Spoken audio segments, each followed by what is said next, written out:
Hello guys, কেমন আছো সবাই? গুড মর্নিং সবাইকে। চলে এসেছি আবার নতুন একটা ব্লগ নিয়ে। তো অনেক দিন পর আমি ব্লগটা করলাম, কারণ ভীষণ শরীর খারাপ ছিল আমার। এত শরীর খারাপ হয়েছিল, জ্বর হয়েছিল, যে ভিডিও করতেই পারছিলাম না। তার মধ্যে ছেলের আবার পরীক্ষা ছিল, তো সেই জন্য ব্লগটা করতে পারছিলাম না। তো চলো, ঝাড় টাড় দেওয়া হয়ে গেল, সকাল সকাল উঠে পড়েছি, ঘর তোর মোছা হচ্ছে। তো আর কি, কাজ তো করতেই হবে সকালবেলা উঠে। তো চলো, অনেক দিন পর তোমাদের সাথে দেখা হলো। তো সংসারে সারাদিন কত রকমের কাজ থাকে, তাই না বলো? তোমরা করো, তোমরা জানো। তো আর কী আর বলবো, টেবিল মোছা থেকে ঘরদোর মোছা থেকে আরম্ভ করে টেবিল মোছা পর্যন্ত আপাতত হলো। এরপরে আরও কত কাজ। আমার ছোটো ছেলে কীরকম বদমাইশি করছে দেখেছো? ওই দেখো, ওই দেখো, ক্যামেরার সামনে কীরকম করছে দেখেছো? ভীষণ বদমাস, ভীষণ বদমাস। ওই মুহূর্তে ওর কিছুক্ষণ পরেই পরীক্ষা দিতে যাবে, তো পড়া না করে দেখেছো কী করছে। তো আবার চলে গেছে, দাদা পড়তে বসেছে দাদার কাছে, দাদাকে ডিস্টার্ব করতে চলে গেছে সেই দিকে, দেখো ওইখানে। তো চলো, এরপরে মানে কি বলবো, এই দেখো বিছানায় উঠে গেছে। তো এরপরে নানা রকম কাজে ব্যস্ত হয়ে পড়েছি।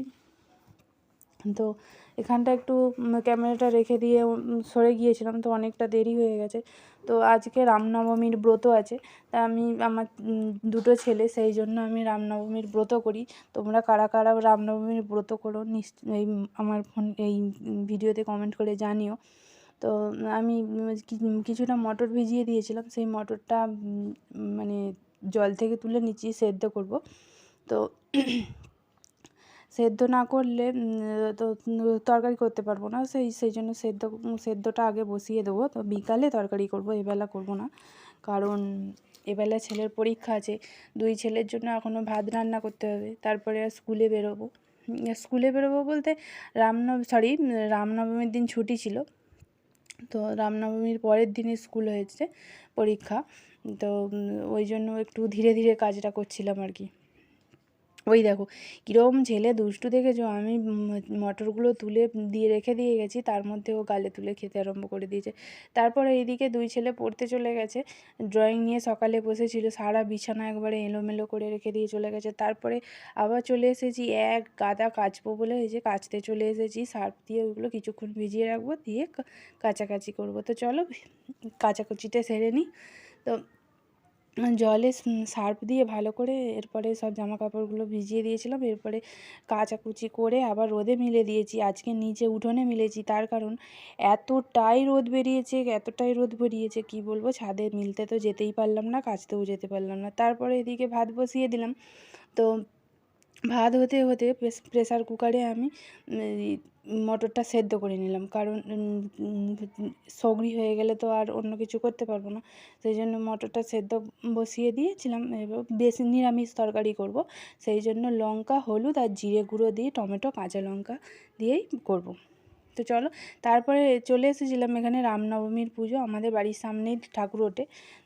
তো রামনবমীর পুজো দিতে এখানে এসেছিলাম। তার একটা ব্যাপার এখানে কি আছে, যে আমি যখন পুজো দিতে এসেছিলাম তখন আসলে বড় ছেলে চলে গিয়েছিল পড়তে। আর তোমাদেরকে তো আগেই বললাম যে ছেলে পড়তে গেছে, তো পড়তে চলে গিয়েছিল বলে ভিডিওটা করার কেউ ছিল না।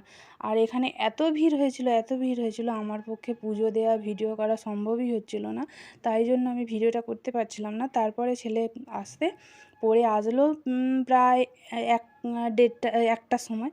তো ও স্নান টান সেরে ও গিয়েছিল ভিডিওটা করতে, কারণ জানি ভিডিওটা না করলে তোমাদেরকে দেখাতে পারবো না। তো দেখো, এখানে পাশেই ঠাকুর উঠেছে, পাশেই দুর্গা মন্দিরের পাশেই শিব মন্দির আছে। এটা আমাদের শিব মন্দির, এখানেই আমরা পুজো টুজো দিতে আসি। তো এইখানে আমাদের মানে এই বাবা এতটাই জাগ্রত, মানে তোমাদেরকে বলে বোঝাতে পারবো না। মন দিয়ে যদি বাবাকে ডাকা যায়, কোনো মনস্কামনাই মানে হবে না, পূর্ণ হবেই হবে একদম।